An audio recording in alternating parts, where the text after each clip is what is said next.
Everyone, welcome back to my YouTube channel. दोस्तों, कैसे हैं आप सब? उम्मीद करती हूँ बहुत बढ़िया होंगे, मजे में होंगे। मैं भी बिल्कुल बढ़िया हूँ। तो आरआरबी, टीजीटी, पीजीटी का प्रोफेशनल एबिलिटी वाला सेक्शन, जो कि 50 नंबर की प्रोफेशनल एबिलिटी आप लोगों से पूछी जाएगी, चाहे आप किसी के लिए भी तैयारी कर रहे हो, टीजीटी, पीजीटी, पीआरटी, ठीक है, फिक्स है ये प्रोफेशनल एबिलिटी, चाहे किसी भी सब्जेक्ट से कर रहे हो। तो ये 50 नंबर आप लोगों के फिक्स है हर एक के लिए, ठीक है। तो प्रोफेशनल एबिलिटी का बहुत ज्यादा वेटेज हम कहेंगे रहेगा। ये 1000 एमसीक्यू सीरीज मैंने लगाई है, उससे पहले कॉन्सेप्ट बेस्ड वीडियोस मेरी जो चैनल है उसकी प्लेलिस्ट में आप लोगों को मिल जाएंगी। सारे के सारे कॉन्सेप्ट मैंने बिल्कुल डिटेल में क्लियर कर रखे हैं, उनको देखना बहुत जरूरी है। उसके बाद ये एमसीक्यूज आप प्रैक्टिस कर सकते हैं। अभी तो आपको बिल्कुल लग जाना चाहिए। सिर्फ लास्ट का 1 वीक बचा है, आई थिंक सिर्फ 10 तारीख को तो पेपर ही है, ठीक है। तो एक या दो वीडियो और मैं इसके रिगार्डिंग आप लोगों के लिए लेकर आऊंगी। एक तो लास्ट का वीडियो रहेगा जो पूरी की पूरी यूनिट है करिकुलम वाली, ठीक है, वो पूरा का पूरा यूनिट एक ही वीडियो में मैं लेके आऊंगी। तो उसके लिए तो एक आप मैराथन उसको समझ सकते हैं। और आज का जो सेशन है वो बहुत इंपॉर्टेंट है, क्योंकि साइकोलॉजी वाला पार्ट जो सेकंड यूनिट है उसमें से आज की इस वीडियो में मैंने 3 टॉपिक कवर किए हैं। तो आप इसको एक मैराथन ही समझ सकते हैं। बहुत बच्चों के कमेंट्स आ रहे हैं, मैडम मैराथन करवा दीजिए मैराथन। तो बेटा ये 3 टॉपिक रहेंगे, एक पर्टिकुलर टॉपिक नहीं आज की इस वीडियो में। इंटेलिजेंस थ्योरीज एंड मेजरमेंट का टॉपिक रहेगा, एक्सेप्टेंस चिल्ड्रन का टॉपिक रहेगा, और इवैल्यूएशन, ठीक है। अब इवैल्यूएशन की जब हम बात करते हैं तो वहां पर मेजरमेंट, असेसमेंट और इवैल्यूएशन तीनों से रिलेटेड क्वेश्चंस रहेंगे।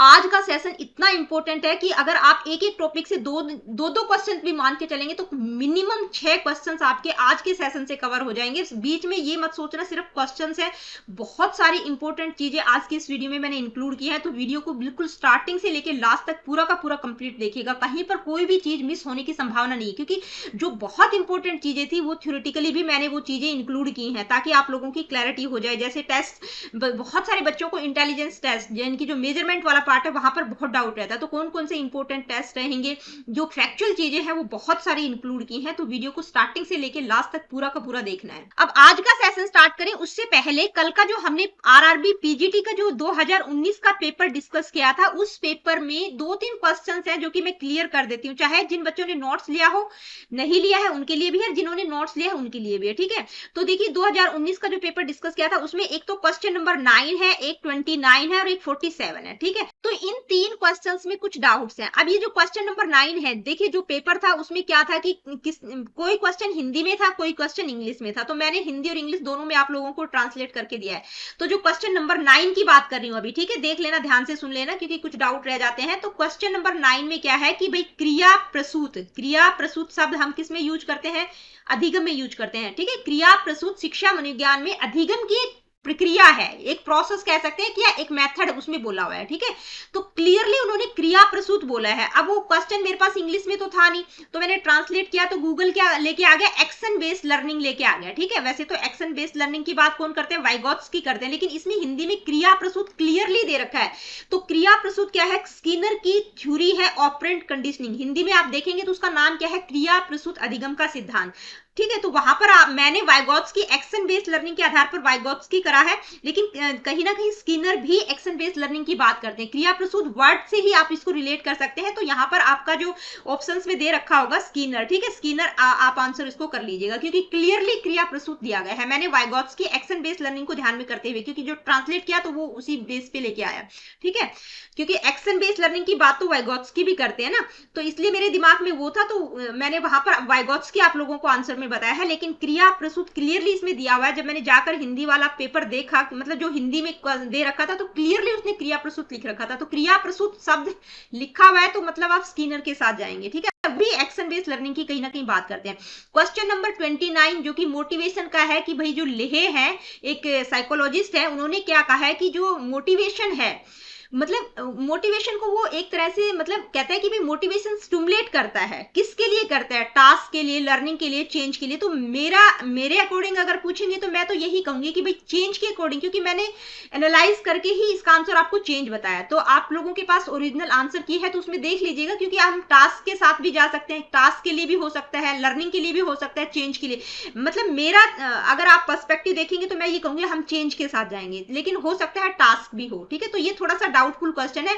सारे ही जो ऑप्शन है वो मतलब लर्निंग के लिए भी स्टिमुलेट करता है, कोई काम करने के लिए भी होता है, लेकिन मेनली हम बात करें तो वो कहेंगे चेंज की, क्योंकि जो जो मोटिवेशन है वो स्टिमुलेट कर रहा है कि भाई आपके व्यवहार, आपकी प्रवृत्तियां, मतलब उनमें कहीं ना कहीं चेंजेस देखने को मिलेगा।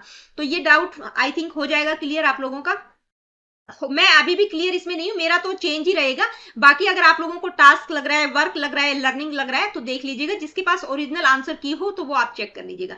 अब क्वेश्चन नंबर 47 उसका तो ठीक है, जो बाला वाला कॉन्सेप्ट था, ठीक है बाला, ठीक है बाला करके था एक कॉन्सेप्ट, BALA, ठीक है बाला, ठीक है। इसकी फुल फॉर्म क्या होती है? तो देखिए इंडिया में अगर हम बात करें तो सेकेंडरी एजुकेशन से रिलेटेड है, ये इंडियन गवर्नमेंट का एक इनिशिएटिव है, लेकिन ओरिजिन की अगर हम बात करें तो वो यूनिसेफ रहेगा, ठीक है। क्या रहेगा? यूनिसेफ, ठीक है। यूनिसेफ के द्वारा इसको ओरिजिनली, मतलब ओरिजिनली अगर हम इसका कॉन्सेप्ट ये कहां से डेराइव हुआ है तो यूनिसेफ, ठीक है। ओरिजिन की अगर बात पूछी जाती है तो यूनिसेफ ही रहेगा, उसमें ओरिजिन ही पूछा गया है, तो ये कहीं ना कहीं मेरे से मिस्टेक हो गया था। तो ये 3-4 क्वेश्चन, सिर्फ 3 ही क्वेश्चन डाउटफुल थे।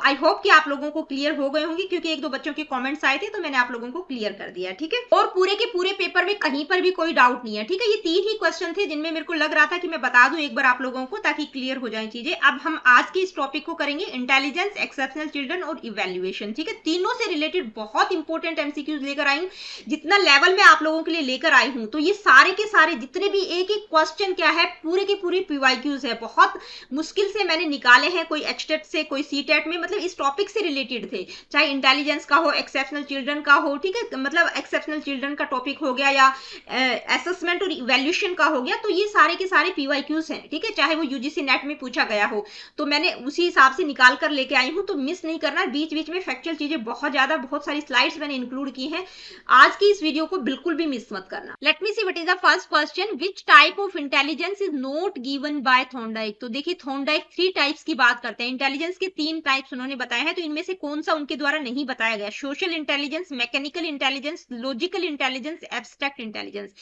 तो सोशल इंटेलिजेंस, मैकेनिकल इंटेलिजेंस और एब्स्ट्रैक्ट इंटेलिजेंस की बात थॉर्नडाइक करते हैं, किसकी नहीं करती? लॉजिकल इंटेलिजेंस, ठीक है। अब आप यहाँ पर देख सकते हैं, यानी कि एब्स्ट्रैक्ट, मैकेनिकल और सोशल, 3 तरह की इंटेलिजेंस की बात वो करते हैं। अब ये 3 टाइप कौन कौन से हैं यहाँ पर मैंने इंक्लूड कर दिए हैं, यानी कि जो थॉर्नडाइक है वो इंटेलिजेंस के 3 टाइप्स की बात करते हैं, एब्स्ट्रैक्ट, मैकेनिकल और सोशल। एब्स्ट्रैक्ट का मतलब सिंबॉलिकल प्रॉब्लम्स को बच्चा सोल्व कर पा रहा है, ठीक है, जैसे बच्चा दिमाग में ही कैलकुलेट कर रहा है, चीजों को इमेजिन कर पा रहा है वो। मैकेनिकल इंटेलिजेंस क्या होती है? Ability to handle machines, tools और मैकेनिकल टास्क, यानी कि जो मैकेनिकल टास्क को हैंडल करने की एबिलिटी होती है उससे रिलेटेड है। और सोशल मतलब समाज में आप किस तरह से इंटरेक्ट कर रहे हैं, वो एबिलिटी, ठीक है, इंटरेक्ट कर पा रहे हैं, कॉपरेट कर पा रहे हैं दूसरे लोगों के साथ, तो उसकी बात वो करते हैं। आगे बढ़ते हैं, नेक्स्ट क्वेश्चन है unifactor theory of intelligence was given by, तो किसके द्वारा दी गई? बहुत ही सिंपल सा क्वेश्चन है, एल्फ्रेड बीने। अब एल्फ्रेड बीने के द्वारा एक बीने टेस्ट भी बनाया गया है, ठीक है, पहला इंटेलिजेंस टेस्ट भी तैयार किया गया है, उसकी भी आगे हम बात करेंगे। देखिए ये आ ही गया है next question, who developed the first intelligence test, तो किसके द्वारा डेवलप किया गया था? पहला बुद्धि परीक्षण किसने विकसित किया था? एल्फ्रेड बीने एंड साइमन विलियमस्टन, चार्ल्स एडवर्ड या थॉर्नडाइक, ठीक है। तो कौन बात करते हैं? एल्फ्रेड बीने एंड साइमन। कौन से सन में आया था? 1905 में इन दोनों ने मिलकर एक पहला बुद्धि परीक्षण डेवलप किया था। उसके बाद 1908 में इसको रिवाइज भी किया गया था, ये आगे मैं डिटेल में सारी चीजें बताऊंगी, मैंने स्लाइड इंक्लूड किया प्रॉपर। तो देखिए यहाँ पर मैंने इंक्लूड कर दिया, ये स्लाइड बहुत इंपॉर्टेंट है, क्योंकि वहां से तो मैं एक चीज बता दूंगी, लेकिन यहाँ से आपको कई चीजें पता चल जाएंगी। देखिए पहला बुद्धि परीक्षण किसके द्वारा? एल्फ्रेड बीने के द्वारा, एल्फ्रेड बीने और थियोडोर साइमन, ठीक है, उसी का एक साथी था, उनके द्वारा, दोनों के द्वारा, एल्फ्रेड बीने के साथी थे वो साइमन, ठीक है, उनके द्वारा मिलकर 1905 में पहला बुद्धि परीक्षण डेवलप किया गया था, यानी कि जो ओरिजिनल बीने साइमन टेस्ट है, जिसमें 30 क्वेश्चंस थे, ठीक है, 27 मेंटल टास्क थे, और ये किस पर? फ्रेंच बच्चों पर किया गया था, ये भी ध्यान रखना है, बहुत छोटी छोटी चीजें पेपर में पूछ ली जाती है कि किस कौन से बच्चों पर किया गया था, तो फ्रेंच बच्चों पर किया गया था। उसके बाद 1908 में इन्होंने ही, दोनों ने मिलकर इसको रिवाइज किया था, और इसमें क्या किया था इन्होंने, मतलब जो क्वेश्चन थे उनको इंक्रीज करके 59 कर दिया था। अब 1912, अब एक और है, यानी कि इसी को जो 1908 में इन्होंने ही किया था, 1916 में लेविस टर्मन ने, जो कि स्टैनफोर्ड यूनिवर्सिटी के थे, ठीक है, उन्होंने इसको रिवाइज किया था, और उन्होंने इसको अपना स्टैनफोर्ड बीने टेस्ट को नाम दिया गया था, और पहली बार इन्होंने आईक्यू को भी यूज किया था इंटेलिजेंस को मेजर करने के लिए। ये भी ध्यान रखना है कि आईक्यू यानी कि इंटेलिजेंस को मेजर करने के लिए सबसे पहले किसने आईक्यू का यूज किया था? तो वो टर्मन थे। लेकिन आईक्यू का कॉन्सेप्ट किसके द्वारा दिया गया था? तो वो विलियमस्टन थे, वो भी जर्मन साइकोलॉजिस्ट थे, जिन्होंने इंटेलिजेंस क्वोशिएंट, ठीक है, आईक्यू को इंट्रोड्यूस किया क्या था, अब IQ होता क्या है, mental as divided by chronological S multiply by 100, ठीक है। मेंटल एज का कॉन्सेप्ट किसके द्वारा दिया गया था ये भी मैं आगे बताऊंगी।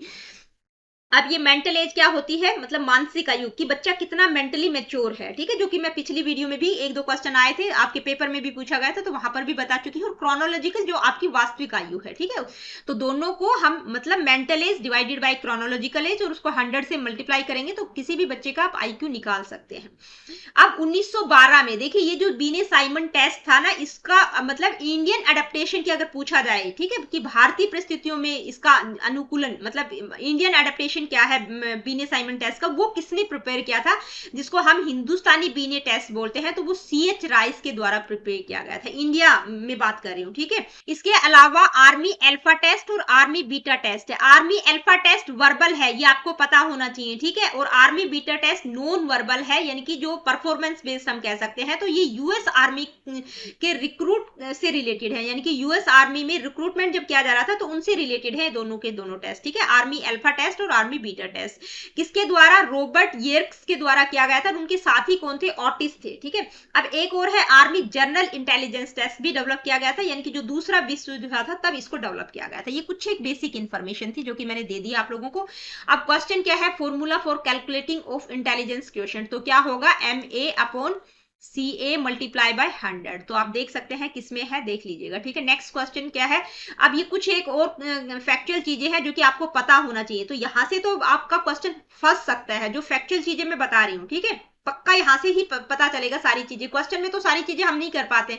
अब आता है कि मेंटल एज, जो कि मैंने पिछली स्लाइड में आपको बताया नहीं था, तो ये मेंटल एज का कॉन्सेप्ट जो है एल्फ्रेड बीनी के द्वारा डेवलप किया गया था, ठीक है, और पहला इंटेलिजेंस टेस्ट भी। तो मेंटल टेस्टिंग के फादर अगर आप लोगों से पूछा जाता है तो वो कौन है, एल्फ्रेड बीनी है, ठीक है। बीने साइमन स्केल मैंने आप लोगों को बता ही दिया है, ठीक है, कब कब ये रिवाइज हुआ था, 1911 के बजाय 1912 आएगा ये, ठीक है, 1912 में विलियम स्टर्न IQ का कॉन्सेप्ट उन्होंने दिया था, ठीक है। IQ का फार्मूला क्या होता है, लेविस टर्मन ने इसको बीने साइमन स्केल को 1916 में रिवाइज किया था। ये सारी चीजें तो हो गई है। अब यहाँ पर एक नाम और इंपॉर्टेंट है फ्रांसिस गाल्टन का, यानी कि मेंटल मेजरमेंट में इनका मतलब अहम रोल है। मेंटल मेजरमेंट के लिए सबसे पहला नाम किसी का आता है तो गाल्टन का आता है, जो कि इंटेलिजेंस टेस्ट के लिए बेसिस माना गया है। नेक्स्ट क्वेश्चन क्या है, आइए देखते हैं, who is proponent of emotional intelligence theory, यानी कि भावनात्मक बुद्धि सिद्धांत का प्रतिपादक कौन है, किसके द्वारा दी गई है, डैनियल गोलमैन, ठीक है, डैनियल गोलमैन के द्वारा थ्योरी दी गई है। अगर आप लोगों से पूछा जाता है इमोशनल इंटेलिजेंस शब्द का प्रयोग सबसे पहले किसने किया था, तो वो आप याद करके कमेंट करके मुझे बताना कौन है। अब ये थ्योरीज है इंटेलिजेंस की, सारी मेन थ्योरीज हैं, ठीक है। तो ये 11 थ्योरीज मैंने इंक्लूड इसलिए कर दी है कि बाकी कुछ भी ना करें तो भी कम से कम ये किसके द्वारा, यानी कि ये थ्योरी किसके द्वारा दी गई है, किसके द्वारा प्रपोज की गई है, इसके प्रतिपादक कौन है, ये कम से कम आप लोगों को पता होना चाहिए। तो पहली है मोनो फैक्टर भी बोल देते हैं या यूनि फैक्टर, जिसमें सिर्फ एक फैक्टर की बात करते हैं, एल्फ्रेड बीने, ठीक है। टू फैक्टर थ्योरी या इसको इक्लेक्टिक थ्योरी भी बोल देते हैं, स्पीरमैन के द्वारा दी गई है। मल्टी फैक्टर या एनार्किक थ्योरी EL थॉर्नडाइक के द्वारा दी गई है। ग्रुप फैक्टर थ्योरी जिसमें प्राइमरी मेंटल एबिलिटीज की बात करते हैं, 7 मेंटल एबिलिटीज की बात कौन करते हैं, थर्स्टन करते हैं। मल्टीपल इंटेलिजेंस थ्योरी को तो मस्ट है, ये तो अब जितने भी ज्यादातर क्वेश्चन आएंगे वो यहीं से आएंगे, क्योंकि ये PYQs जितने भी आए हैं मल्टीपल इंटेलिजेंस थ्योरी से बहुत क्वेश्चन पूछे जाते हैं। किसके द्वारा दी गई है, हार्वर्ड गार्डनर के द्वारा।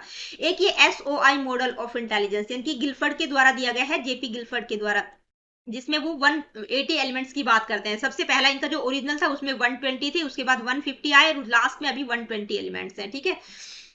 इसके बाद क्रिस्टल एंड फ्लूइड थ्योरी कौन है, रेमंड और बी कैटल के द्वारा दी गई है। सैंपलिंग थ्योरी की बात थॉमसन करते हैं। वर्नर की हायरार्किकल थ्योरी है, ठीक है, वर्नन के द्वारा दी गई है हायरार्किकल थ्योरी। और ट्रायआर्किक थ्योरी भी बहुत इंपॉर्टेंट है, जो कि स्टैनबर्ग के द्वारा दी गई है। और डैनियल गोलमैन की इमोशनल इंटेलिजेंस थ्योरी है। तो कम से कम एटलीस्ट इनके नाम तो आप लोगों को याद रखने हैं, ठीक है। एक 3-4 थ्योरी तो आप जरूर कर लीजिएगा। एक तो मल्टीपल इंटेलिजेंस थ्योरी, ठीक है, एक ये SOI मॉडल आप देख लेना, ठीक है। इसके अलावा ये ग्रुप फैक्टर थ्योरी जिसमें 7 प्राइमरी मेंटल एबिलिटीज की बात थर्स्टन करते हैं, एक स्पेरमैन की थ्योरी हो गया। और इसके अलावा ट्रायआर्किक थ्योरी को भी आप देख सकते हैं। तो ये तो बहुत मस्ट है, ठीक है, 4-5 थ्योरी तो आपको पढ़ के जाना है। नेक्स्ट क्वेश्चन क्या है, आइए देखते हैं। Arrange the following concepts of intelligence in the order in which they appeared, यानी कि निम्नलिखित बुद्धियों को उनके प्रकट होने के क्रम में व्यवस्थित कीजिए कि सबसे पहले किस इंटेलिजेंस की आप बात करेंगे, ठीक है। क्रोनोलॉजी पूछी गई है। Academic intelligence, emotional intelligence, spiritual intelligence, ethical intelligence. तो देखिए सबसे पहले तो एकेडमिकली ही चेक किया जाता है, ठीक है, इंटेलिजेंस की जब हम बात कर रहे हैं। उसके बाद इमोशनली, उसके बाद स्पिरिचुअल और उसके बाद इथिकल। तो ये सारी क्रम में ही दे रखी है, ठीक है। तो पहला ही आंसर होगा 1 2 3 4, ठीक है। सारी क्या है, मतलब एक पहले हम एकेडमिक को ही चेक करेंगे, उसके बाद इमोशनल लेवल पर बच्चे को देखा जाता है, उसके बाद स्पिरिचुअल और उसके बाद इथिकल, ठीक है। तो ये सारी क्या है, क्रम में ही दे रखी है जिस हिसाब से वो अपीयर हुई है, कि सबसे पहले एकेडमिक इंटेलिजेंस आया, उसके बाद इमोशनल, स्पिरिचुअल और इथिकल। नेक्स्ट क्वेश्चन क्या है, आइए देखते हैं। Match the following Harvard Gardner's intelligences types of intelligence, यानी कि यहाँ पर जो हार्वर्ड गार्डनर के 9 तरह की इंटेलिजेंस की मैंने आप लोगों को बताया कि उन्होंने 9 टाइप्स बताए हैं इंटेलिजेंस के। तो उनमें से एक साइड कुछ टाइप्स दे रखे हैं और दूसरी टाइप मतलब जो एंड स्टेट परफॉर्मेंस पॉसिबिलिटी है, यानी कि संभावित अंतिम प्रदर्शन क्या रहेगा उस इंटेलिजेंस का, वो उसको सही मैच करना है, ठीक है। तो टाइप्स ऑफ इंटेलिजेंस ये दे रखे हैं और एंड स्टेट परफॉर्मेंस ये दे रखी है, ठीक है।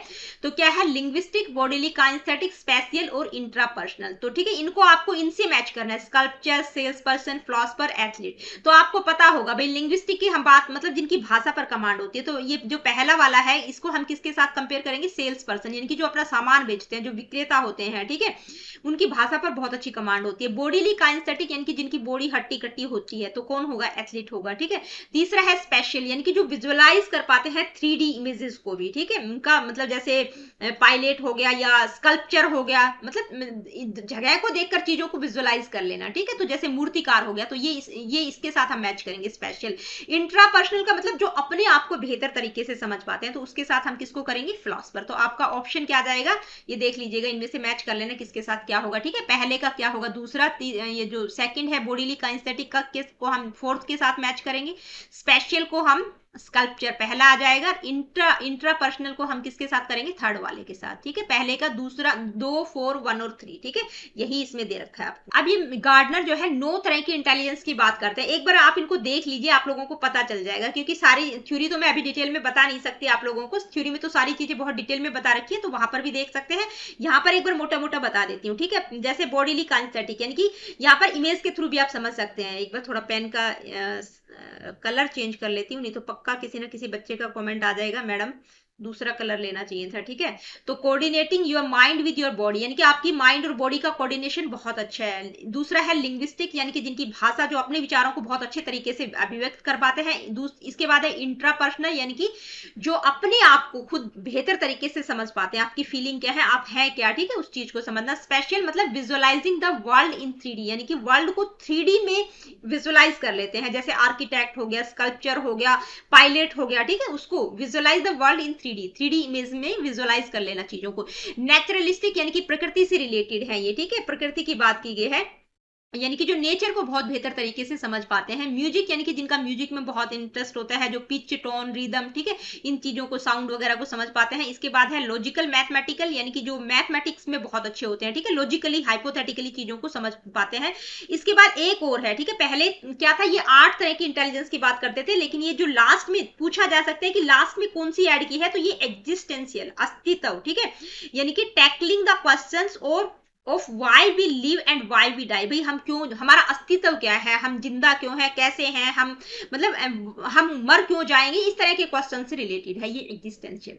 नेक्स्ट क्वेश्चन क्या है, आइए देखते हैं। इंटेलिजेंस क्या है, the ability to imitate others, यानी कि दूसरों की नकल करने की क्षमता है intelligence. The ability to learn and perform well in exams, a specific ability, a set of capabilities. तो क्या होगा भाई, दूसरों को नकल करना क्या इंटेलिजेंस है, बिल्कुल नहीं है। The ability to learn and perform well in exams, क्या एग्जाम में बहुत अच्छा परफॉर्म करना क्या वो इंटेलिजेंस है, तो वो भी नहीं है, बच्चा रट के भी कर सकता है वो। तो क्या एक स्पेसिफिक एबिलिटी है, तो एक स्पेसिफिक एबिलिटी नहीं है, क्या होगा, सेट ऑफ कैपेबिलिटीज, बहुत तरह की क्षमताओं का समूह है, ठीक है। नेक्स्ट क्वेश्चन क्या है, आइए देखते हैं। Match the following theories of intelligence, यानी कि एक तरफ थ्योरिस्ट दिए गए हैं और एक तरफ थ्योरी दी गई है। तो देखिए यहाँ पर मैं डायरेक्टली आप लोगों को बता देती हूँ, ठीक है, क्या क्या नाम दे रखे हैं, स्पेयरमैन, ईएल थॉर्नडाइक, थर्स्टन और गार्डनर, ठीक है। तो ग्रुप फैक्टर थ्योरी की बात कौन करते हैं, थर्स्टन करते हैं, ठीक है। पहले का क्या होगा, यानी कि पहले को हम सी के साथ मैच करेंगे। मल्टी फैक्टर थ्योरी की बात थॉर्नडाइक करते हैं, बी के साथ हम मैच करेंगे, ठीक है।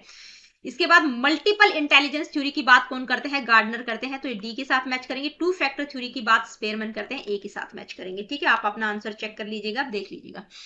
आगे बढ़ते हैं। नेक्स्ट क्वेश्चन क्या है, आइए देखते हैं। According to Howard Gardner, a philosopher has, fill in the blanks, intelligence and a sculpture has more of intelligence. ठीक है, तो देखिए फिलोसफर की हम बात करें तो उसकी इंट्रापर्सनल, कौन सी इंट्रापर्सनल इंटेलिजेंस होती है, ठीक है, मतलब अपने बारे में बेहतर तरीके से वो जान पाते हैं। और जो स्कल्पचर होता है वो चीजों को विजुअलाइज बहुत अच्छे तरीके से कर पाता है, 3D इमेजेस को। ठीक है, तो उसका कौन सा होगा, स्पेशल। तो आपका थर्ड वाला आंसर बिल्कुल करेक्ट होगा। नेक्स्ट क्वेश्चन क्या है, आइए देखते हैं। It is important that the teacher does not segregate children into fixed groups based upon intelligence quotient. भाई इंटेलिजेंस क्वोशेंट, आईक्यू के आधार पर बच्चों को फिक्स्ड ग्रुप में डिवाइड कर देना, सेग्रीगेट कर देना कि भाई इनका आईक्यू ज्यादा है, इनका कम है, तो ये बहुत गलत बात है वैसे तो। लेकिन इसमें पूछा क्या गया है कि विभाजित नहीं करना चाहिए। क्यों नहीं करें, क्यों नहीं करना है, क्योंकि it is convenient for teachers, कि भाई ये शिक्षक के लिए सुविधाजनक है। It is inconvenient for school, ये विद्यालयों के लिए असुविधाजनक है। It does not allow children to complete across groups, यानी कि बच्चों को समूह के बीच प्रतिस्पर्धा करने की अनुमति नहीं देता, कि सारे बच्चे एक साथ नहीं कर पाते, ठीक है, कॉम्पीट नहीं कर पाते हैं। The concept of IQ is not stable and it also leads to labelling of children, यानी कि जो आईक्यू का कॉन्सेप्ट है वो स्टेबल नहीं है, और ये क्या करता है, बच्चों पर लेबल लगाने का कारण बन सकता है कि भाई ये हाई आईक्यू वाले बच्चे कम वाले हैं, तो ये क्लास में ये तो बहुत गलत हो जाएगा। ठीक है, तो कौन सा नहीं करना, कि नहीं करना है, आईक्यू की अवधारणा स्थिर नहीं है और ये बच्चों पर लेबल लगाने का कारण बनती है। ठीक है, तो फोर्थ वाला ऑप्शन करेक्ट होगा। ये थोड़ा सा आपको मैं लिख नहीं पाई, ठीक है, तो ये फोर्थ वाला होगा आपका। नेक्स्ट क्वेश्चन क्या है, आइए देखते हैं। Who among the following critiqued the concept of general intelligence and proposed an alternative theory of intelligence, यानी कि किसके द्वारा जनरल इंटेलिजेंस का जो कॉन्सेप्ट है उसको क्रिटिसाइज किया गया है, उसी के अल्टरनेट में उन्होंने अपनी थ्योरी भी प्रपोज की है। जनरल इंटेलिजेंस की अल्टरनेटिव थ्योरी उनके द्वारा प्रपोज की गई है। ठीक है, जीन प्याजे, हार्वर्ड गार्डनर, ले वाइगोत्स्की और चार्ल्स स्पेयरमैन। ठीक है, तो देखिए जीन प्याजे को हम कट कर देंगे, ले वाइगोत्स्की कॉग्निटिव डेवलपमेंट की बात करते हैं, हार्वर्ड गार्डनर और स्पेयरमैन ये इंटेलिजेंस थ्योरीज की बात करते हैं। तो देखिए स्पेयरमैन जो है वो जनरल इंटेलिजेंस की बात करते हैं, उन्होंने दो टाइप की इंटेलिजेंस बताई, एक है जनरल और एक है स्पेसिफिक। तो इसको क्रिटिसाइज किसने किया है, हार्वर्ड गार्डनर। ठीक है, कौन क्रिटिसाइज करते हैं, हार्वर्ड गार्डनर। उन्होंने क्या कहा है, और उनकी जो थ्योरी है वो इसका अल्टरनेटिव थ्योरी है, मल्टीपल इंटेलिजेंस की बात वो करते हैं। ठीक है, आगे बढ़ते हैं। नेक्स्ट क्वेश्चन है, अ टीचर आस्क हरसेल्फ, मतलब एक टीचर खुद से ही पूछ रही है, how can I provide experiences that require students to classify different types of objects in the environment, यानी कि मतलब वो अपने आप से ही पूछ रही है कि भाई मैं कैसे, किस तरह से बच्चों को इस तरह के एक्सपीरियंस प्रोवाइड करूं ताकि वो इन्वायरमेंट में जो चीजें हैं, जो ऑब्जेक्ट्स हैं, उनको अलग अलग डिफरेंट टाइप्स में क्लासिफाई कर पाए, वर्गीकरण कर पाए, and analyse there classification schemes, यानी कि और जो उन्होंने क्लासिफाई किया है उस चीज को वो एनालाइज कर पाए। ठीक है, तो इन्वायरमेंट की बात हो रही है। ठीक है, which intelligence is she trying to promote, किस तरह की इंटेलिजेंस की, मतलब प्रकृति की बात हो रही है कि प्रकृति में जो भी ऑब्जेक्ट्स हैं उनको वो क्लासिफाई कर पाए और फिर जो क्लासिफिकेशन किया है उस चीज को वो एनालाइज कर पाए। ठीक है, किसमें, इन्वायरमेंट में। तो किस तरह की इंटेलिजेंस की बात करिए, लिंग्विस्टिक, इंटरपर्सनल, नेचुरलिस्टिक या बॉडीली काइनेस्थेटिक। ठीक है, तो बॉडीली काइनेस्थेटिक की भी बात नहीं करिए, इंटरपर्सनल दूसरों के साथ कम्युनिकेशन से भी रिलेटेड नहीं है, भाषा की भी बात नहीं करिए, भी इन्वायरमेंट में बच्चे चीजों को क्लासिफाई करना सीख जाएं। किसकी बात करिए, नेचुरलिस्टिक इंटेलिजेंस। नेक्स्ट क्वेश्चन क्या है, आइए देखते हैं। Which of the following is a correctly matched pair, यानी कि इनमें से कौन सा जो पेयर है वो बिल्कुल सही है। ठीक है, क्राइटेरिया रेफरेंस असेसमेंट में क्या आ जाएगा, includes mastery of specific tools. तो देखिए ये तो गलत ही हो जाएगा भाई, क्राइटेरिया रेफरेंस असेसमेंट में मतलब मास्टरी की बात हम नहीं करते, उसमें तो एक क्राइटेरिया निर्धारित कर देते हैं कि जैसे आपका सीटेट हो गया, एचटेट हो गया, क्वालिफाइंग एग्जाम है कि भाई आपको इतने मार्क्स लाने हैं। ठीक है, आपका सीटेट क्वालिफाई हो जाएगा जितनी भी आपका क्राइटेरिया निर्धारित कर रखा है, तो ये तो बिल्कुल गलत हो गया। मास्टरी ऑफ स्पेसिफिक टॉपिक्स की बात हम क्राइटेरिया रेफरेंस असेसमेंट में नहीं करते। Norm reference assessment compares performance to that of peers. formative assessment determining what the students can do before and after the class. Summative assessment involves paper pencil tests as well as detailed accounts of non written behaviors. तो ये summative assessment वाला भी बिल्कुल गलत है। summative assessment में क्या होता है, ओवरऑल परफॉर्मेंस को चेक किया जाता है कि भाई through out the academic session, पूरे साल के लास्ट में जो आपके एग्जाम्स ले जाते हैं वो summative assessment होता है। formative assessment में क्या होता है, determining what the students can do before and after the class, मतलब पहले और बाद की बात नहीं होती है, ड्यूरिंग द क्लास होती है, ठीक है। तो आपका ये भी गलत होगा। आपका करेक्ट कौन सा है, नोम रेफरेंस असेसमेंट। तो आंसर क्या होगा, नोम reference assessment compare performance to that of peers, यानी कि आपके साथी लोगों के साथ ही आपका कंपेयर किया जाएगा। जैसे आपका आरआरबी पीजीटी का पेपर है, इसमें जो बच्चे मेरिट में आ जाएंगे, यानी कि जो हाई स्कोर कर लेंगे उनका सिलेक्शन हो जाएगा, जो नहीं कर पाएंगे उनका रह जाएगा, ठीक है। यानी कि जो मानक संदर्भित मूल्यांकन होता है वो साथियों के प्रदर्शन से तुलना करता है। नेक्स्ट क्वेश्चन क्या है, आइए देखते हैं। Magnus Carlsen is considered a grand master in world chess championship. According to Gardner's theory of multiple intelligences, he demonstrates which type of intelligence। भाई जो मैग्नस कार्लसन है वो विश्व शतरंज चैंपियनशिप के ग्रैंड मास्टर हैं, हम सभी जानते हैं, आप लोग भी जानते होंगे, ठीक है। मतलब वर्ल्ड चेस चैंपियनशिप की जब हम बात करते हैं तो ग्रैंड मास्टर कौन है, मैग्नस कार्लसन, ठीक है। अब वो गार्डनर के बहुबुद्धि सिद्धांत के अनुसार वह किस प्रकार की बुद्धि का प्रदर्शन करते हैं। भाई वो चेस से रिलेटेड है, ठीक है। आप चेस में आप समझ सकते हो किस तरह की इंटेलिजेंस की बात हो रही है, विजुअल, काइनेस्थेटिक, लॉजिकल, ठीक है, ये लॉजिकल होगा, logical, mathematical intelligence, naturalistic intelligence. तो ठीक है, कौन सा आएगा, लॉजिकल मैथमेटिकल इंटेलिजेंस। भाई वहां पर चेस में तो आपको पता ही है लॉजिक लगा रहे हैं, ठीक है, मैथमेटिकली चीजों को कैलकुलेट करके तब वो अपनी जो भी चाल होती है उसको चलते हैं। नेक्स्ट क्वेश्चन क्या है, आइए देखते हैं। It is the consciousness of one's own desires, emotions and motives. People high on this ability have a deep understanding of their identity, human existence and meaning of life. This intelligence is called. देखिए ये सारे के सारे PYQs हैं, मैं बता दूं Harvard gardener से रिलेटेड पक्का आपके पेपर में भी 2 क्वेश्चंस पक्का, 1 या 2 क्वेश्चन पक्का देखने को मिलेगा जब हम इंटेलिजेंस की बात करते हैं। तो हार्वर्ड गार्डनर की थ्योरी को तो बिल्कुल करके जाना है, आपको रट के जाना है, नो की नो इंटेलिजेंस कौन कौन सी है, इनका क्या मतलब है, ठीक है। तो क्या पूछा गया है भाई, मतलब अपनी इच्छाओं, अपने डिजायर्स, इमोशंस, मोटिव्स के बारे में जो लोग अवेयर हैं, ठीक है, अपने बारे में जो अवेयर हैं और जो जिनको अपनी खुद की डीप अंडरस्टैंडिंग है, अपनी मेरी आइडेंटिटी क्या है, मेरा ह्यूमन एग्जिस्टेंस के बारे में, मीनिंग ऑफ लाइफ क्या है, ठीक है, मतलब इस तरह की जो नॉलेज रखते हैं। तो ये हम किस तरह की इंटेलिजेंस के अंतर्गत आएंगी, ये एबिलिटीज किस में होती है, स्पेशल इंटेलिजेंस, कौन सी इंटेलिजेंस की हम बात कर रहे हैं, इंटरपर्सनल, इंट्रापर्सनल, लॉजिकल, मैथमेटिकल। तो ये कौन सी होगी, इंट्रापर्सनल, यानी कि अपने आप को समझना, ह्यूमन एग्जिस्टेंस को समझना, ठीक है, मीनिंग ऑफ लाइफ क्या है, अपनी डिजायर्स, इमोशंस, अपने आप के बारे में कॉन्शियस, वो होती है इंट्रापर्सनल, ठीक है। नेक्स्ट क्वेश्चन क्या है, उससे पहले कुछ इंपॉर्टेंट चीजें यहां पर मैंने इंक्लूड की है। देखिए ये जो स्लाइड है बहुत इंपॉर्टेंट है, अगली वाली भी बहुत इंपॉर्टेंट है, क्योंकि अब मैं आगे कुछ इंपॉर्टेंट क्वेश्चंस मेजरमेंट से रिलेटेड लेकर आऊंगी, ठीक है, यानी कि मेजरमेंट से रिलेटेड रहेंगे, इंटेलिजेंस की मेजरमेंट की हम बात करें क्योंकि इंटेलिजेंस का टॉपिक चल रहा है। तो जो मेजरमेंट है इंटेलिजेंस का, उसमें 2 तरह के टेस्ट की हम बात करते हैं, एक है इंडिविजुअल टेस्ट, ठीक है, दूसरे होते हैं ग्रुप टेस्ट। अब ये जो इंडिविजुअल टेस्ट है ये भी 2 टाइप्स के होते हैं, कौन कौन से, वर्बल टेस्ट और नॉन वर्बल। अब इंडिविजुअल वर्बल टेस्ट कौन कौन से होते हैं, इनमें बीने साइमन का टेस्ट है, ठीक है, सबसे पहला टेस्ट है ये, और गोडार्ड का टेस्ट है, स्टैनफोर्ड बीने टेस्ट, जो कि रिवाइज किया गया था टर्मन के द्वारा, जो 1916 में आया था, ठीक है, वो भी इंडिविजुअल वर्बल टेस्ट ही है। परफॉर्मेंस टेस्ट की अगर हम बात करें तो परफॉर्मेंस में कौन कौन सा आ जाएगा, Pinter Paterson, Porteus maze, Minnesota pre scale और मैरिल पामर का टेस्ट, ये परफॉर्मेंस टेस्ट है, इंडिविजुअल परफॉर्मेंस टेस्ट है। इसके बाद है ग्रुप टेस्ट, ठीक है, ग्रुप टेस्ट यानी कि जो समूह में कंडक्ट किए जाते हैं, बहुत सारे लोगों पर एक साथ कंडक्ट किए जाते हैं, जैसे कि आप लोगों का ये आरआरबी टीचिंग का टेस्ट हो रहा है, या कोई भी जो भी टीचिंग से या कोई भी कॉम्पिटेटिव एग्जाम होते हैं जो एक साथ कंडक्ट किए जाते हैं, उनको हम कहते हैं ग्रुप टेस्ट, ठीक है।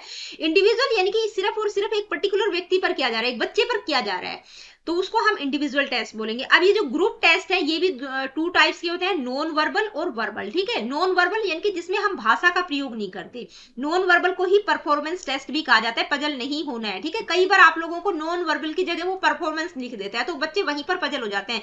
भाई परफॉर्मेंस में भी एक्टिविटी बेस्ड होता है और नॉन वर्बल भी एक्टिविटी बेस्ड होता है, यानी कि जहां पर आप भाषा का प्रयोग नहीं कर रहे, और तरह से और बहुत सारे मेथड्स के थ्रू इंटेलिजेंस लेवल को चेक कर रहे हैं।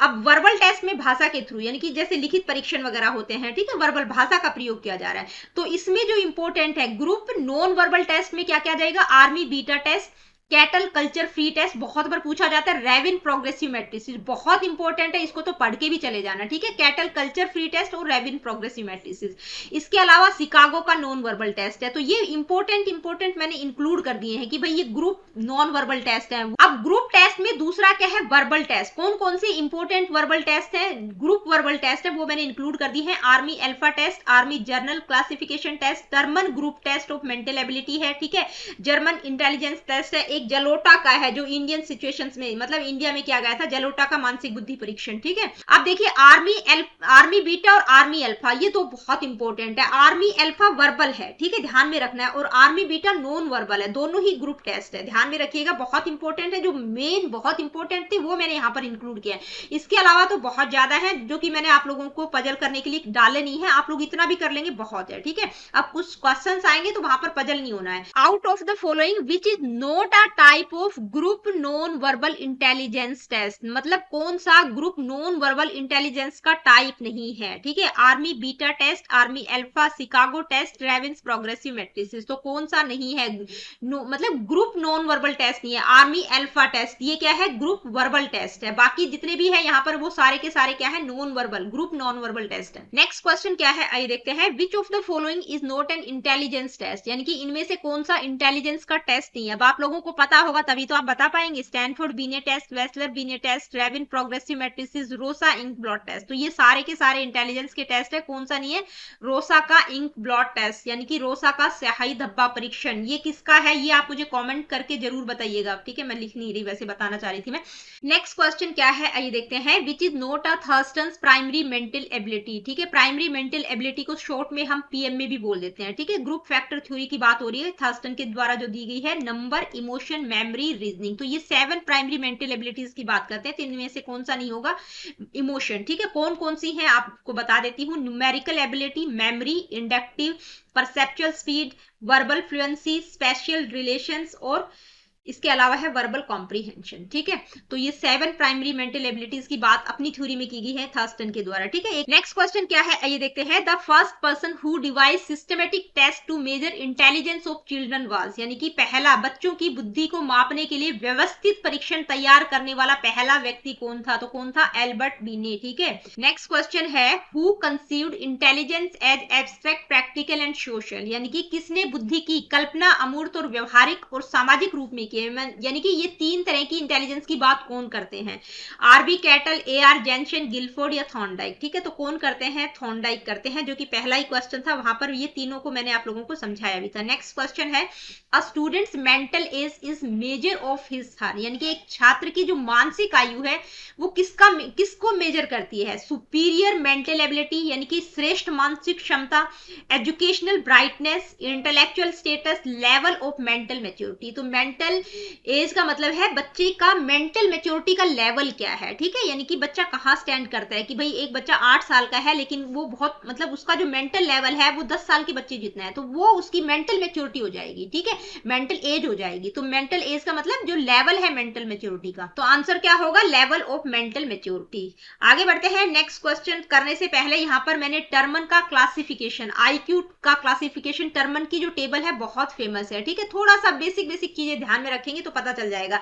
एवरेज आईक्यू 100 होता है। ठीक है, आप 100 या 100 यानी कि 90 से लेके 110 तक का जो आईक्यू होता है वो एवरेज की कैटेगरी में आता है। ठीक है, तो यहाँ से 110 से 119 अबव एवरेज हो जाएगा। ठीक है, 120 से 129 या 130 हम कहेंगे सुपीरियर, 130 से 139 या 140 वेरी सुपीरियर, और 140 से जो ऊपर होगा वो क्या होता है, जीनियस होता है। ठीक है, अब नीचे की तरफ आ जाते हैं, ये 90 टू 109 या 110 जो होता है वो नॉर्मल और एवरेज आईक्यू होता है। ठीक है, 80 टू 89 या 80 टू 90 होगा बिलो एवरेज, एवरेज से कम है। ठीक है, 70 टू 80 कह सकते हैं बॉर्डर लाइन, यानी कि जिसको हम डल भी बोल देते हैं। 50 टू 70 मोरन आ जाएगा। 25 टू 49 या 50 होगा इम्बिसाइल्स, यानी कि जिनको हम मूर्ख बोलते हैं। 0 टू 24 इडियट्स। ठीक है, ये 3 कैटेगरी बहुत बार पूछी जाती है, इनमें से कोई भी आपको दे देंगे। 25, 49 भी हो सकता है, 50 भी हो सकता है, थोड़ा बहुत ऊपर नीचे हो तो घबराना नहीं है। ठीक है, तो ये वाली 3 चीजें आप बिल्कुल ध्यान में रखना, मोरन, इम्बिसाइल और इडियट्स। ठीक है, मंदबुद्धि, मूर्ख और मूर्ख। ठीक है, ये बहुत बार पूछा जाता है।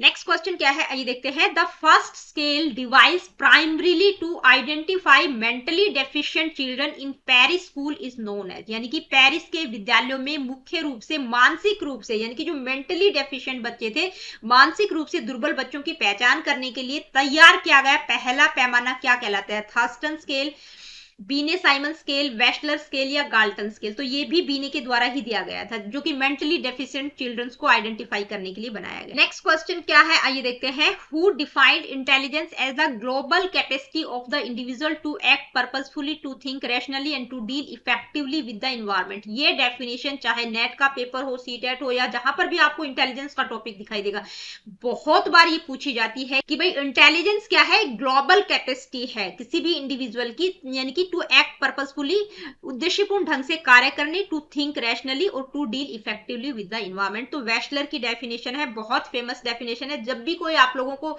ये इंटेलिजेंस का टॉपिक करवाएगा तो ये डेफिनेशन तो मस्ट होती है, ठीक है, बहुत इंपॉर्टेंट है। इसके बाद देखिए वेस्लर की हमने बात की, वेस्लर की डेफिनेशन पढ़ी, तो वेस्लर से रिलेटेड मैंने यहाँ पर इंटेलिजेंस टेस्ट को भी इंक्लूड कर दिया है, जो कि बहुत ज्यादा मोस्ट इंपोर्टेंट मैं कहूंगी, ठीक है। अगर इंटेलिजेंस की हम बात करें, वेस्लर के 3 इंटेलिजेंस टेस्ट है। कौन कौन सी? WPPSI, WISC और WAIS। इनकी फुल फॉर्म भी आपको पता होना चाहिए, ठीक है। पी से आप प्राइमरी ध्यान में रखिएगा, यानी कि छोटे बच्चों के लिए है, 2 से 7 साल के बच्चों तक के लिए, ठीक है। अब ये मंथ याद रखने की जरूरत नहीं है, 2 से 7 साल के बच्चों तक का ध्यान में रखेंगे, ठीक है।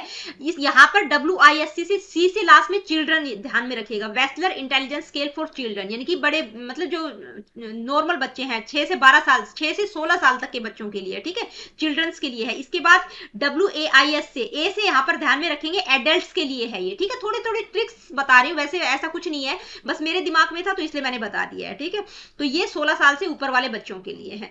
तो ये तीनों WPPSI, P से प्राइमरी याद रखेंगे, WISC से चिल्ड्रन, C से चिल्ड्रन याद रखेंगे, WAIS से ए एडल्ट के लिए है ये। नेक्स्ट क्वेश्चन क्या है, आइए देखते हैं। JP Guilford's concept of intelligence, यानी कि JP गिलफर्ड की बुद्धि की अवधारणा में व्हाट ही कॉल्स, ये फिल इन द ब्लैंक्स है यहाँ पे, ठीक है, which is closely related to creative और ओरिजिनल प्रॉब्लम सॉल्विंग। यानी कि JP गिलफर्ड की बुद्धि की धारणा में फिल इन द ब्लैंक्स क्या शामिल है, जो रचनात्मकता, यानी कि जो क्रिएटिव और ओरिजिनल प्रॉब्लम सॉल्विंग से रिलेटेड है। Convergent thinking, mental ability, divergent thinking, none of the above. तो कौन सा होगा? डाइवर्जेंट थिंकिंग, ठीक है। ये कन्वर्जेंट और डाइवर्जेंट थिंकिंग दोनों का कॉन्सेप्ट JP गिलफर्ड के द्वारा दिया गया है। यानी कि जो क्रिएटिविटी की बात हम स्पेशली बात करते हैं तो डाइवर्जेंट थिंकिंग, लेकिन कन्वर्जेंट थिंकिंग भी क्रिएटिविटी से ही रिलेटेड है। नेक्स्ट क्वेश्चन क्या है, आइए देखते हैं। In the context of Gardner's theory of multiple intelligence, ठीक है, which one of the following intelligences is required for an air force pilot. यानी कि गार्डनर की जो मल्टीपल इंटेलिजेंस थ्योरी है उसमें जो है, अगर एक एयरफोर्स का पायलट है तो उसके लिए कौन सी तरह की इंटेलिजेंस की रिक्वायरमेंट रहेगी? इंटरपर्सनल, यानी कि कम्युनिकेट करना दूसरों के साथ। लिंग्विस्टिक इंटेलिजेंस, भाषा से रिलेटेड है, भाई भाषा पर कमांड होनी चाहिए पायलट की, तो पायलट का भाषा से इतना ज्यादा वो नहीं होना चाहिए, ठीक है।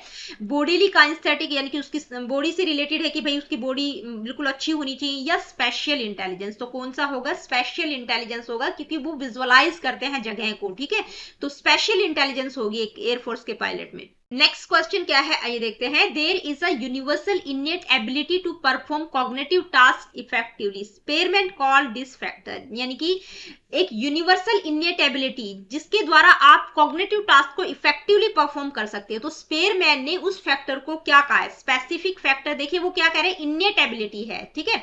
Journal factor, both specific and journal factor, fluid factor. तो क्या कहा है? जर्नल फैक्टर, ठीक है। जी फैक्टर और एस फैक्टर की बात कौन करते हैं? स्पेयरमैन करते हैं। एस का मतलब स्पेसिफिक, जो किसी पर्टिकुलर फील्ड में है, लेकिन ये इनेट एबिलिटी है जो हर तरह के कॉग्निटिव टास्क को परफॉर्म करने से रिलेटेड है, यूनिवर्सल इनेट एबिलिटी। तो वो जी फैक्टर है जो कि सभी में पाया जाता है अकॉर्डिंग टू स्पेयरमैन, ठीक है, यानी कि general intelligence factor. Next question क्या है, आइए देखते हैं। Thurstone's theory of intelligence is a single factor, two factor, group factor, none of the above. देखिए कितना सिंपल सा क्वेश्चन है, लेकिन जिस बच्चे ने पढ़ा ही नहीं होगा उसको ये भी नहीं पता होगा, ठीक है। कौन सी थ्योरी की बात करते हैं? Group factor theory. Next question क्या है, आइए देखते हैं। Base age is related to the measurement of which of the following. यानी कि जो बेस एज, जिसको हम आधार आयु कहेंगे, ठीक है, निम्नलिखित में से किसके मापन से संबंधित है? इंटरेस्ट, यानी कि इंटरेस्ट के मेजरमेंट से रिलेटेड है, पर्सनैलिटी के मेजरमेंट से, इंटेलिजेंस के मेजरमेंट से, अटेंशन से। तो जो बेस एज है उसका प्रयोग हम इंटेलिजेंस में करते हैं, ठीक है। इसके अलावा एक दो टर्म और है, वो मैं आप लोगों को बता देती हूँ कि कई बार ये पूछ ली जाती है कि टर्मिनल ईयर का मतलब क्या होता है, बेसल ईयर क्या होता है। तो टर्मिनल ईयर का मतलब होता है age level where child can't solve any item. Terminal, ठीक है, मतलब जहां पर बच्चा कोई प्रॉब्लम को सोल्व नहीं कर पाता, वो उसको हम टर्मिनल ईयर बोलते हैं। बेसल ईयर क्या होता है, highest age level where child solves all items. ठीक है, ये छोटे छोटे कॉन्सेप्ट है लेकिन पूछ ले जाते हैं, यानी कि जहां पर हाईएस्ट एज लेवल है, जहां पर बच्चा हर आइटम को सोल्व कर पाता है। ठीक है, नेक्स्ट क्वेश्चन क्या है, आइए देखते हैं। आईक्यू कैलकुलेशन, यानी कि आईक्यू कैलकुलेट करना है, बुद्धि लब्धि की गणना करनी है। 5 year old दर्श has a mental as of 8 years, what is his IQ, यानी कि सीए, यहाँ पर सीए कितना है, क्रोनोलॉजिकल, जो कितने साल का बच्चा है, 5 साल का बच्चा है, मेंटल एज उसकी दे रखी है। ठीक है, एम में कितना है, मेंटल एज कितनी, 8 साल। तो अब आईक्यू आप कैसे निकालेंगे, तो आईक्यू का फॉर्मूला क्या होता है, M A upon C A multiply by 100। तो यहाँ पर आप देख सकते हैं 8/5 माइनस मल्टीप्लाई बाय 100। ठीक है, जो भी आएगा आप देख लीजिएगा कितना आएगा, 5 दूनी 10 20, ठीक है, 8 दूनी 16, 160 आ जाएगा। ठीक है, कितना होगा, 160 होगा। आगे बढ़ते हैं, देखिए अभी ये जो 30 क्वेश्चन थे ये सिर्फ और सिर्फ इंटेलिजेंस से रिलेटेड थे। अब कुछ क्वेश्चन मेजरमेंट, असेसमेंट और इवेल्युएशन से रिलेटेड है, क्योंकि आपके सिलेबस में सिर्फ और सिर्फ इवेल्युएशन का टॉपिक दिया गया है, लेकिन ये मेजरमेंट, असेसमेंट और इवेल्युएशन तीनों ही टर्म्स आपस में मतलब इंटर रिलेटेड है कहीं ना कहीं। तो क्वेश्चन जो आएगा वो मेजरमेंट से भी पूछा जा सकता है, असेसमेंट से भी पूछा जा सकता है और इवैल्यूएशन से भी पूछा जा सकता है। तो एक तो बेसिक डिफरेंस आपको पता होना चाहिए भाई। मेजरमेंट मतलब क्वांटिटेटिव डिस्क्रिप्शन है लर्नर्स की परफॉर्मेंस का, जैसे 100 में से बच्चे ने 80 मार्क्स लिए, ठीक है, तो वो क्या है, मेजर कर रहे हैं हम। ठीक है, असेसमेंट क्या है, process of collecting information about learning, के बारे में आप इन्फॉर्मेशन कलेक्ट कर रहे हैं। ठीक है, बच्चे को असेस कर रहे हैं क्या कुछ वो कर रहा है। और इवैल्यूएशन क्या है, जजमेंट ऑफ द वैल्यू। ठीक है, आप जजमेंट कर रहे हैं, मतलब जैसे पूरे साल बच्चे ने क्या कुछ करा, ठीक है, उसको आप जज कर रहे हैं। जजिंग द वैल्यू या quality of performance based on set of criteria, जो भी क्राइटेरिया है निर्धारित किया गया है उसके आधार पर वैल्यू मतलब जजमेंट देना आपका। ठीक है, तो ये क्या है, ये न्यूमेरिकल होता है मेजरमेंट, ये क्वालिटेटिव और क्वांटिटेटिव होता है, ये सिर्फ क्वांटिटेटिव होता है मेजरमेंट। और जो इवैल्यूएशन है वो टोटली क्वालिटेटिव होता है, वैल्यू जजमेंट की हम बात करते हैं।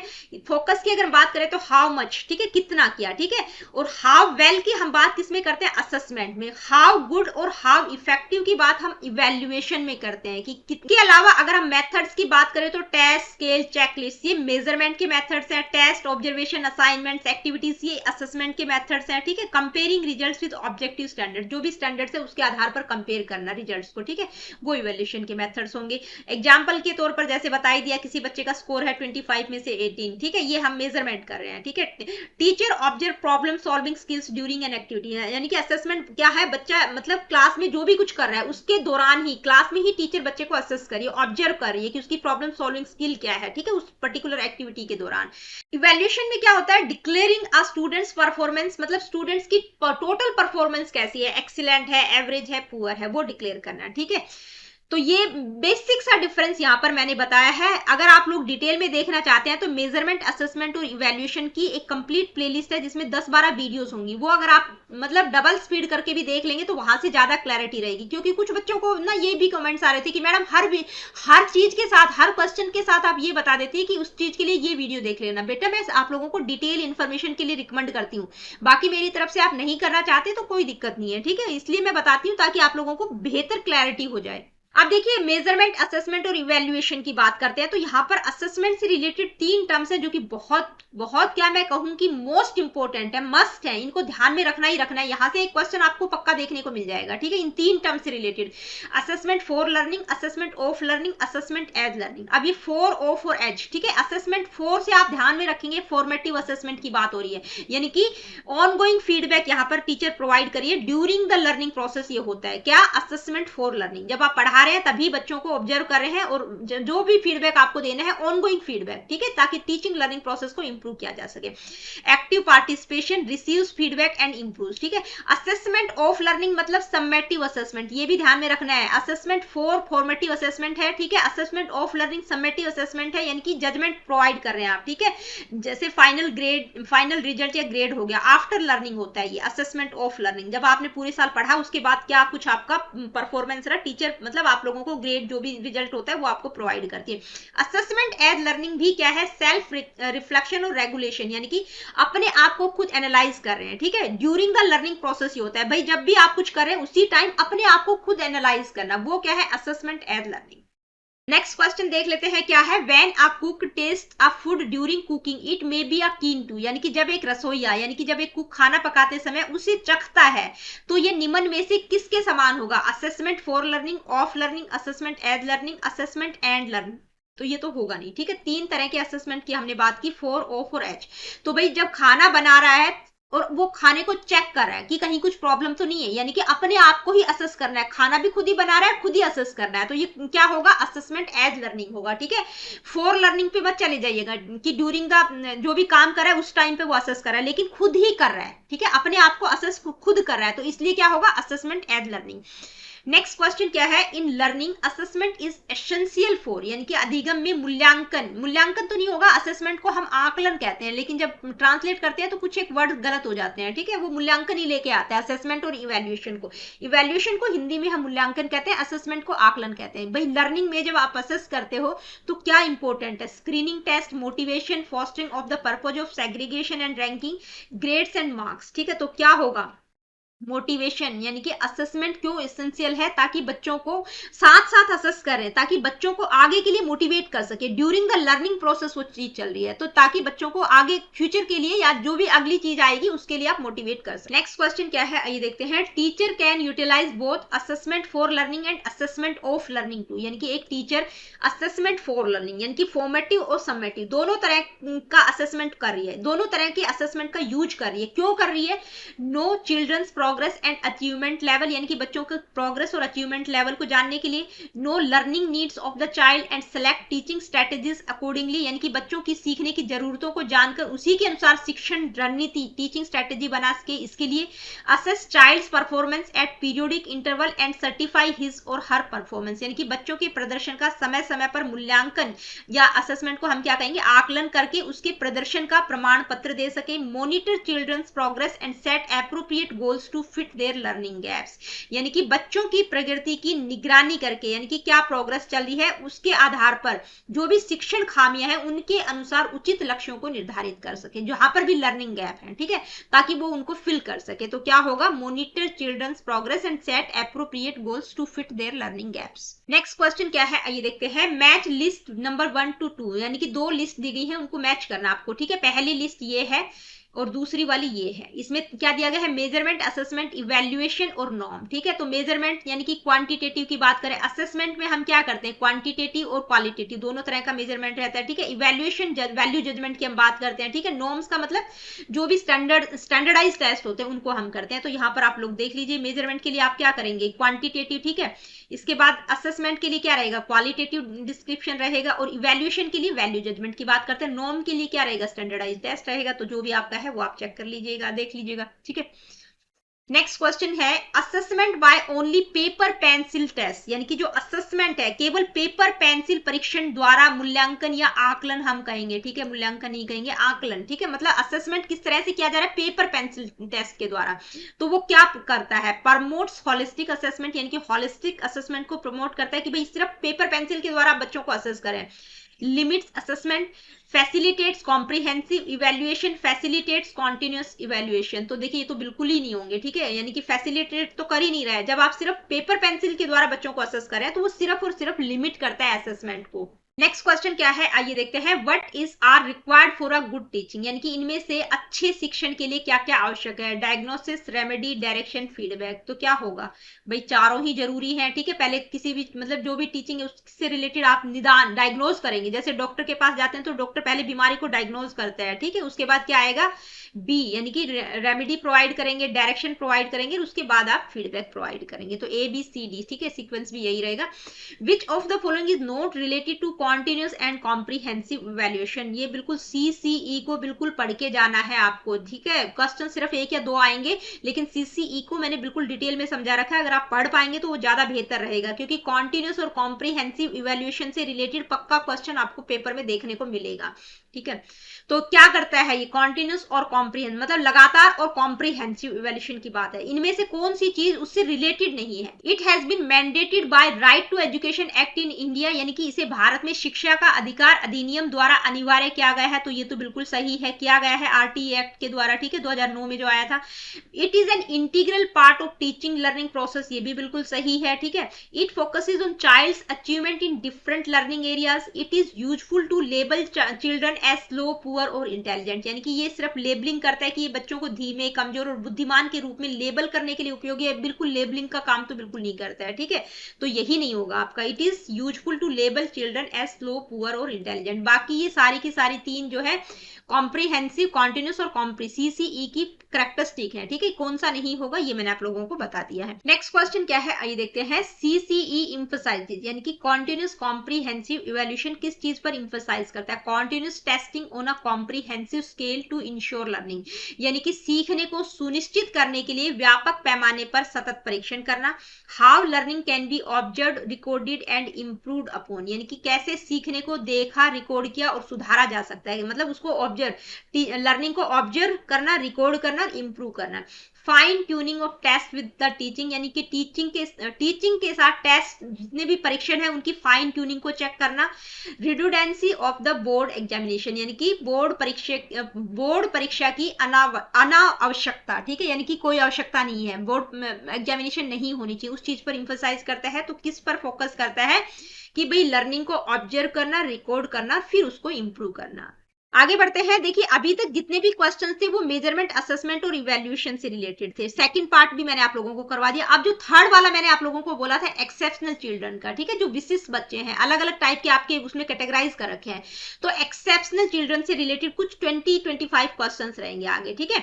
तो जो एक्सेप्शनल चिल्ड्रन है वो एक अम्ब्रेला टर्म है जिसमें डिफरेंट टाइप के बच्चे आ जाएंगे, यानी कि जो क्या है, मतलब जो डेविएट हो रहे हैं, ठीक है, वेरिंग डिग्री ऑफ एबिलिटी, जिनकी जो एबिलिटी है वो वेरी कर रही है, यानी कि नॉर्मल से वो डेविएट हो रहे हैं, या तो कम है या ज्यादा है, ठीक है। तो कौन कौन से आ जाएंगे? गिफ्टेड एंड क्रिएटिव चिल्ड्रन भी एक्सेप्शनल बच्चों की कैटेगरी में ही आएंगे, ठीक है, उनको हम नॉर्मल बच्चे नहीं कहेंगे। फिजिकली और न्यूरोलॉजिकली हैंडीकैप्ड हो गए, ऑर्थोपेडिकली जिनको शरीर में कुछ प्रॉब्लम है, सेंसरी हैंडीकैप्ड हो गए, speech handicapped, emotionally disturb, socially disadvantage, learning disabled, slow learner, ठीक है, मेंटली रिटार्डेड, ये सारे एक्सेप्शनल चिल्ड्रंस की कैटेगरी में आ जाएंगे। अब इनमें से किसी से भी आपसे क्वेश्चन पूछा जा सकता है, ठीक है, तो मैंने बहुत कोशिश की है कि मैं मतलब ओवरऑल आप लोगों को करवा सकूं। तो चलिए देख लेते हैं इनसे रिलेटेड कुछ questions. Which of the following is not a characteristic of gifted children, यानी कि जो गिफ्टेड, जो प्रतिभाशाली बच्चे हैं, इनमें से कौन सी उनकी विशेषता नहीं होगी? Curiosity, high creativity, above average memory, low academic interest. तो देखते ही पता चल गया होगा, ज्यादा एक्सप्लेन करने की जरूरत नहीं है, ठीक है। अब ये मत बोलना कि मैडम बहुत इजी क्वेश्चन है, नहीं, आपके लेवल के हिसाब से मैंने बहुत अच्छे क्वेश्चन इंक्लूड किए हैं, ठीक है। Low academic interest. Creative thinking is most closely related to, तो क्रिएटिव थिंकिंग किससे ज्यादातर रिलेट करती है? डाइवर्जेंट, कन्वर्जेंट, इमिटेटिव थिंकिंग या रिजिड थिंकिंग? तो ये तो बिल्कुल ही गलत है, इमिटेट करना या रिजिड थिंकिंग। डाइवर्जेंट और कन्वर्जेंट थिंकिंग दोनों ही क्रिएटिविटी से रिलेटेड है, लेकिन उसमें क्या पूछा गया? Most closely. तो मोस्ट क्लोजली किससे रिलेटेड है? डाइवर्जेंट थिंकिंग से, जिसमें बच्चा डाइवर्स होकर चीजों को सोचता है। नेक्स्ट क्वेश्चन क्या है? ये लर्निंग डिसेबिलिटीज से रिलेटेड क्वेश्चन है, और लर्निंग डिसेबिलिटीज को अगर डिटेल में पढ़ना चाहते हैं तो मेरे चैनल पर अवेलेबल है, ठीक है। अब ये जो डिसलेक्सिया टर्म है ये किससे रिलेटेड है? Difficulty in writing, difficulty in reading, difficulty in calculating, difficulty in hearing. तो हियरिंग का तो मतलब नहीं है, ये लर्निंग से रिलेटेड डिसेबिलिटी, इन तीनों में से एक होगी। तो किससे रिलेटेड है? रीडिंग से रिलेटेड होता है डिसलेक्सिया, ठीक है। अब ये कुछ इंपॉर्टेंट चीजें और मैंने इंक्लूड कर दी है, क्योंकि यहाँ से क्वेश्चन आपको देखने को मिल सकता है। डिफिकल्टी इन राइटिंग, यानी कि जब बच्चे को राइटिंग में प्रॉब्लम हो रही है तो उसको कौन सी प्रॉब्लम है, मतलब कौन सी लर्निंग डिसेबिलिटी है? डिस्ग्राफिया, ठीक है, डिसलेक्सिया नहीं होगी, डिस्ग्राफिया होगी। जब रीडिंग में प्रॉब्लम हो रही है तो डिसलेक्सिया, और जब कैलकुलेशन में प्रॉब्लम हो रही है तो उसको हम डिसकैलकुलिया, कैलकुलिया से आप कैलकुलेशन को रिलेट कर सकते हैं, ठीक है। तो तीनों डिसेबिलिटीज ध्यान में रखना, लर्निंग डिसेबिलिटीज है, बहुत इंपॉर्टेंट है, हो सकता है एक क्वेश्चन आपको देखने को मिल जाए। नेक्स्ट क्वेश्चन क्या है आइए देखते हैं। Giftedness is mostly associated with which of the following IQ levels, यानी कि जो गिफ्टेड बच्चे होते हैं उनका आईक्यू लेवल क्या होगा, ठीक है। तो अबव 130 होता है, जो कि हम स्पेशली टर्मन की जो टेबल है उसके अकॉर्डिंग हम देखते हैं, ठीक है। अब जब हम आईक्यू की बात कर रहे हैं तो देखिए टर्मन की जो टेबल है उसको मैंने आप लोगों को पीछे बता भी दिया है, टर्मन का क्लासिफिकेशन, ठीक है। टर्मन का जो क्लासिफिकेशन है आईक्यू, उसको हम ज्यादातर यूज करते हैं। अगर हम इंडियन अडेप्टेशन की बात करें तो सबसे पहले ये आईक्यू का क्लासिफिकेशन किसके द्वारा किया गया है, इंडियन सिचुएशंस की मैं बात करी तो वो आप मुझे कमेंट करके जरूर बताना। नेक्स्ट क्वेश्चन क्या है, आइए देखते हैं। Which teaching strategy is most suitable for backward children, यानी कि बैकवर्ड बच्चों के लिए सबसे बेस्ट टीचिंग स्ट्रेटेजी क्या होगी इनमें से, drill and practice, independent enrichment activities और पीयर ट्यूटोरिंग। तो कौन सी होगी भाई, बच्चों को, इस तरह के बच्चों को, यानी कि जो बैकवर्ड बच्चे हैं उनको बार बार ड्रिल और प्रैक्टिस, अभ्यास और दोहराव कराएंगे, ठीक है, ड्रिल और प्रैक्टिस। नेक्स्ट क्वेश्चन क्या है, आइए देखते हैं। डाइवर्जेंट थिंकिंग रिजल्ट्स इन, यानी कि डाइवर्जेंट थिंकिंग से क्या प्राप्त होता है, one correct answer, multiple possible answers, no answer, wrong answer. तो नो आंसर, रॉन्ग आंसर तो बिल्कुल ही गलत है। वन करेक्ट आंसर की बात हम कन्वर्जेंट थिंकिंग में करते हैं, ठीक है, मल्टीपल पॉसिबल आंसर्स रहेगा। नेक्स्ट क्वेश्चन क्या है, आइए देखते हैं। Which of the following is not a cause of mental retardation, यानी कि इनमें से मेंटल रिटार्डेशन का कॉज क्या नहीं होगा, जेनेटिक फैक्टर्स, ब्रेन इंजरी, माल न्यूट्रिशन, एक्सेसिव मोटिवेशन। तो ये तीनों ही मेंटल रिटार्डेशन के कॉजेज हैं, कौन सा नहीं होगा, एक्सेसिव मोटिवेशन। नेक्स्ट क्वेश्चन क्या है, आइए देखते हैं। Which of the following disabilities is classified as a learning disability, यानी कि ये डिफरेंट टाइप की डिसेबिलिटीज दी गई है, इनमें से लर्निंग डिसेबिलिटी कौन सी है, ब्लाइंडनेस, डिस्ग्राफिया, डेफनेस या ऑटिज्म। तो क्या होगा, जो लर्निंग से रिलेटेड है वो क्या है, डिस्ग्राफिया, ठीक है, राइटिंग में जहां पर बच्चे को प्रॉब्लम होती है, राइटिंग से रिलेटेड लर्निंग डिसेबिलिटी है। ब्लाइंडनेस यानी कि जो विजन से रिलेटेड है, ठीक है, डेफनेस जो सुनने से रिलेटेड है। ऑटिज्म क्या है, ये न्यूरो डेवलपमेंट डिसऑर्डर होता है, ये कोई डिजीज नहीं होती, ये न्यूरो डेवलपमेंट डिसऑर्डर होता है कि जो व्यक्ति है वो किस तरह से कम्युनिकेट कर रहा है, समाज में किस तरह से इंटरेक्ट करता है, मतलब इसमें जो ब्रेन